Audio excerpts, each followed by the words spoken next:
Celui qui n'est pas avec moi est contre moi. Celui qui n'amasse pas avec moi disperse. Si Dieu n'est pas Dieu de tout, il n'est pas Dieu du tout. Appelez-moi Isaac, l'oracle du Seigneur. Bienvenue à notre série d'enseignements et bon réveil matinal chez vous. Où que vous soyez, quoi que vous fassiez, prenez une minute pour que nous prions ensemble ce matin. Je vais vous parler de ce que j'ai intitulé ce matin, la puissance de la résistance. Vous connaissez assurément l'histoire du loup et de l'âne. Un jour, le loup va s'attaquer à l'âne de manière brutale. Mais l'âne va regarder le loup et ce dernier va décider de se défendre avec rigueur en frappant le loup de sa sabot. Vous connaissez que le loup est très féroce, il a une force extraordinaire. Mais l'âne parvient à le repousser comme ça là, grâce à sa détermination et à l'usage habile de ses armes naturelles. Nous devons tirer de cette histoire comme ça là une sagesse inébranlable. Albert Camus disait clairement que la résistance est la vertu la plus noble de l'homme. L'homme doit être résistant dans ce qu'il fait. Et Napoléon Bonaparte disait ce n'est pas la force, mais la volonté qui fait la victoire. Lorsque on veut, on peut, car derrière chaque volonté se cache toujours un désir, une capacité ou encore une possibilité de réussite.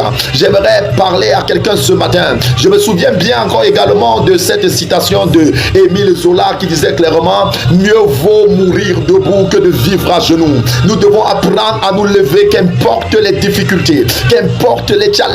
Comme l'âne, nous devons utiliser les armes que Dieu nous a données pour combattre l'ennemi jusqu'à remporter la victoire. Voici quelques points que j'ai réservés pour nous ce matin. Le premier point, c'est le courage face à l'adversité.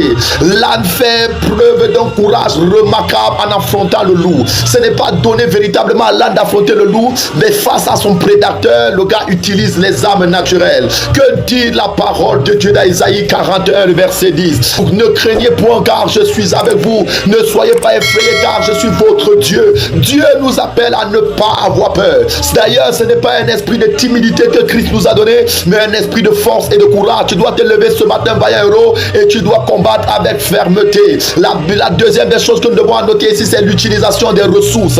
L'âne va tirer les ressources de ses sabots, son unique moyen de défense. Quel est le moyen que Dieu t'a donné pour te défendre? Utilise ce moyen sans avoir peur, car Dieu est de ton côté. Que dit Isaïe 51, verset 12? La Bible dit: qui es-tu toi pour craindre un homme mortel ou un fils d'un homme qui se flétrit comme de l'herbe? Dieu est derrière toi et il est de ton côté. Nous devons tenir tête souvent à l'oppresseur pour pouvoir vaincre l'oppression. La troisième des choses est simplement le refus de la soumission. L'âne refuse de se soumettre à la férocité du loup. Il refuse que le loup prévale sur sa vie. Et la Bible dit qu'il a donné le plus fort de lui jusqu'à perdre même sa propre vie s'il était possible. Dans le livre d'Apocalypse, le chapitre 12, en son verset 11, la Bible déclare: ils les ont vaincus à cause de la parole de leur témoignage et ils n'ont pas craint jusqu'à perdre leur vie. Frère, au prix du sang, il était prêt à défendre sa vie.